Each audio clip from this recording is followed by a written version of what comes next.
اللہم صلی علی محمد و آل محمد وعجل فرج آل محمد۔ بسم اللہ الرحمن الرحیم۔ کتاب کا اگلا حصہ۔ پھر آپریشن تمام ہوا۔ آپریشن بہت دیر تک چلتا رہا کیونکہ پھوڑے کو نکالنے میں بہت مشکل پیش آ رہی تھی۔ ڈاکٹر سر توڑ کوشش کر رہے تھے لیکن پھوڑا بھی اپنی طاقت کا مظاہرہ کر رہا تھا۔ ڈاکٹروں نے کوشش کا دامن ہاتھ سے نہیں چھوڑا اور وہ سب کچھ ہو گیا جس کا کسی کو انتظار نہیں تھا۔ مجھے ایسا محسوس ہوا کہ انہوں نے اپنا کام کافی مہارت سے انجام دیا ہے اور میں ٹھیک ہو گیا ہوں، ہلکا اور پرسکون ہو گیا تھا۔ ایسا خوبصورت احساس جس کی توصیف ممکن نہیں۔ درد و تکلیف میرے وجود سے کوسوں دور جا چکی تھی۔ سکون نے میرے وجود کو گھیر لیا تھا اور میں آزاد ہو گیا تھا۔ خدایا تیرا شکر گزار ہوں، سر اور آنکھوں کے درد سے مجھے نجات دی۔ کتنا اچھا آپریشن ہوا ہے۔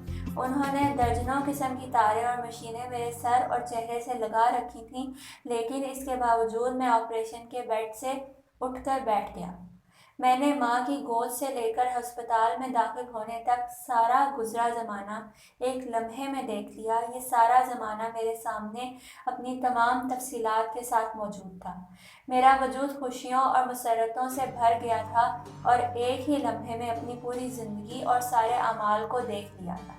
اسی دوران میں نے دیکھا کہ سفید اور نورانی لباس میں ملبوس ایک خوبصورت جوان میری دائیں جانب کھڑا ہے۔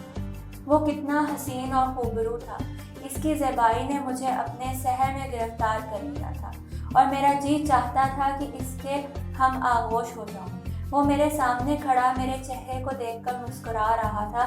اس کے چہرے سے میری نظر اٹھنے کا نام ہی نہیں لے رہی تھی۔ سوچتا رہا یہ تو حسن کا بہتا دریا ہے۔ اس کی دلکشی کا راز کیا ہے؟ اس کا چہرہ آشنا تھا اور میں نے اس کو اس سے پہلے بھی کہیں دیکھا ہے۔ الٹی سمت میں نگاہ کی تو میرا کزن، میرے دادا اور دوسرے لوگ کھڑے تھے۔ میرے چچا تو بہت پہلے دنیا سے جا چکے تھے۔ میرے کزن تو 8 سالہ ایران عراق جنگ میں شہید ہو چکے تھے۔ سالوں بعد ان کو دیکھ رہا تھا اور میری خوشی قابل دید تھی۔ کونکیوں میں سیدھے ہاتھ میں کھڑے جوان کو دوبارہ دیکھا۔ وہ حسن کا تراشا پیکر تھا اور میں یہ یاد کرنے کی کوشش کر رہا تھا اس کو کہاں دیکھا ہے۔ ایک دم سے مجھے یاد آیا اس کو میں نے کہاں دیکھا ہے۔ تقریباً 25 سال پہلے مشہد مقدس جانے سے پہلے خواب میں اس کی زیارت کی تھی۔ ہاں، یہ تو جناب اسرائیل علیہ السلام ہے۔ میں نے ادب سے سلام کیا۔ جناب اسرائیل علیہ السلام نے میری سلام کا جواب دیا۔ میں اس کے حسن و دلکشی میں کھو گیا تھا۔ اس کی آواز میرے کانوں سے ٹکرائی۔ چلیں؟ حیرت میں ڈوب کر پوچھ لیا میں نے۔ کہاں چلیں؟ ایک دفعہ اپنے ارد گرد کا جائزہ لیا۔ سرجن نے اپنے چہرے سے ماسک اتار دیا تھا اور اپنے ساتھی سرجنوں سے مخاطب ہو کر کہا، اب کوئی فائدہ نہیں، وہ جا چکا ہے۔ بہت شکریہ، آپ لوگوں نے پوری کوشش کی لیکن مریض کی ہمت جواب دے گئی تھی۔ ایک ڈاکٹر کہنے لگا، شاک ڈیوائس لے کر آ جاؤ۔ میں نے آپریشن روم کا جائزہ لیا تو مانیٹر اور دوسرے میڈیکل ڈیوائس اپنا کام چھوڑ گئے تھے۔ یہ تو بہت عجیب بات تھی کہ سرجن ڈاکٹر میری جانب پشت کر کے کھڑا تھا لیکن میں اس کا چہرہ بھی دیکھ رہا تھا۔ یہی نہیں، اس کے فکر و خیال کو بھی پڑھ رہا تھا۔ اور تو اور کمرے میں موجود افراد کیا سوچ رہے ہیں یہ بھی مجھے پتہ چل رہا تھا۔ اسی لمحے آپریشن تھیٹر سے باہر نظر پڑی۔ میں دروازے کے دوسری جانب بھی دیکھ سکتا تھا۔ میرا بھائی دروازے کے باہر بیٹھا تھا۔ وہ ہاتھ میں تسبیح لے کر ذکر میں مشغول تھا۔ مجھے اچھی طرح یاد ہے وہ کیا پڑھ رہا تھا۔ میں تو اس کے ذہن و خیالات کو بھی پڑھ رہا تھا۔ وہ گنگنا رہا تھا، اے خدا میرے بھائی کو لوٹا دے۔ اس کے 2 چھوٹے چھوٹے بچے ہیں اور تیسرے کی پیدائش عنقریب ہے۔ اگر وہ مر گیا تو اس کے بچوں کا کیا بنے گا؟ ہم ان کا کیا کریں گے؟ یعنی وہ پریشان تھا، میرے بچوں کا کیا کرے گا؟ دوسری جانب ہسپتال کے ایک اور کمرے میں ایک بندہ خدا میرے بارے میں خدا سے دعا مانگ رہا تھا۔ میں اس کو دیکھ رہا تھا اور ایک اور کمرے میں ایک جنگی معذور بیڈ پر پڑا تھا اور خدا سے میری شفا کے لیے دعا مانگ رہا تھا۔ اس کو میں جانتا تھا۔ آپریشن تھیٹر میں داخل ہوتے وقت اس سے ملا تھا، خدا حافظی کی۔ میں نے کہا شاید واپس لوٹنا نصیب نہ ہو۔ وہ معذور خلوص کے ساتھ بارگاہ اقدس میں دست دعا تھا کہ اے خداوند متعال مجھے موت دیں لیکن اس کو شفا عنایت کریں۔ اس کے بیوی بچے ہیں، میرا کوئی نہیں۔ مجھے محسوس ہوا کہ سارے لوگوں کے باطن سے آگاہ ہوں، ان کی نیتوں کو پڑھ سکتا ہوں اور ان کے اعمال کا مشاہدہ کر سکتا ہوں۔ وہ حسن کا پیکر جوان ایک دفعہ پھر مجھ سے کہنے لگا، چلیں؟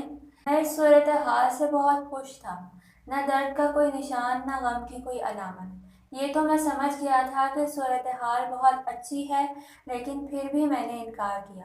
لیکن یہ بات سمجھنے میں دیر نہیں لگی کہ وہ میری موت کی بات کر رہا ہے اور مجھے دوسری دنیا میں لے جانے کے لیے آیا تھا۔ میں نے اپنے خفی زاد بھائی کی جانب اشارہ کیا اور ان سے کہا، مجھے شہادت کی تمنا ہے۔ میں نے زندگی جہاد و شہادت کی تمنا میں گزاری ہے، اب کیسے اس حالت میں اور اس موت کے ساتھ چلا جاؤں؟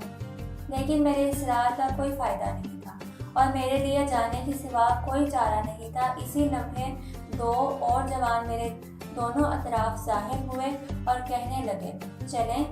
میں بے اختیار ان کے ساتھ چل پڑا۔ ابھی تھوڑی ہی دیر گزری تھی کہ خود کو ان دونوں کے ساتھ ایک بیابان میں پایا۔ یہ بات بھی بتاؤں کہ وہاں وقت اس دنیا کی مانند نہیں ہے۔ میں ایک لحظے میں ہزاروں مسائل کو سمجھ سکتا تھا اور ہزاروں لوگوں کو دیکھتا تھا۔ اس وقت مجھے یقین تھا کہ میں موت کی آغوش میں ہوں، لیکن مجھے بہت اچھا محسوس ہو رہا تھا۔ آنکھوں کی تکلیف کا دور دور تک کوئی نشان نہیں تھا اور میرے چچا کا لڑکا میرے ساتھ کھڑا تھا۔ کتنا سکون تھا! روایات میں پڑھا تھا کہ خداوند کریم کی جانب سے دو فرشتے ہمیشہ انسان کے ساتھ رہتے ہیں، اور آج دونوں کو اپنی آنکھوں سے دیکھ رہا تھا۔ یہ دونوں کتنے خوبصورت اور خوبرو تھے۔ میری تمنا تھی ہمیشہ ان کے ساتھ رہوں۔ ہم ایک خشک صحرا سے گزر رہے تھے، یہاں تو گھاس پھوس کا دور دور تک نام و نشان نظر نہیں آ رہا تھا۔ غور سے دیکھا تو کچھ فاصلے پر کوئی چیز تھی۔ سامنے ایک میز پڑی تھی اور اس کے پیچھے ایک آدمی بیٹھا تھا۔ ہم آہستہ آہستہ میز کی جانب بڑھ رہے تھے۔ میں نے دائیں بائیں دیکھا تو الٹی سمت میں بہت دور سراب کی مانند کوئی چیز نظر آ رہی تھی۔ غور سے دیکھنے پر پتہ چلا کوئی سراب وراب نہیں تھا، بلکہ آگ بھڑک رہی تھی۔ اس کی تپش بہت دور سے محسوس ہو رہی تھی۔ دائیں جانب دیکھا تو بہت دور تک ایک باغ نظر آیا۔ ایران کے شمال میں موجود جنگل جیسا منظر تھا۔ وہاں سے ٹھنڈی ہواؤں کی کھونکی کو محسوس کر رہا تھا۔ میز کے پیچھے بیٹھے آدمی کو سلام کیا۔ اس نے ادب سے سلام کا جواب دیا۔ ان کی طرف دیکھتا رہا، ان کو مجھ سے کیا کام ہے؟ میرے ساتھ کھڑے دونوں جوان ساکت کھڑے تھے۔ میں تھا اور میرے ساتھ کھڑے یہ دو جوان۔ میز کے پیچھے بیٹھے جوان نے ایک بڑی اور ضخم کتاب میرے سامنے رکھ دی۔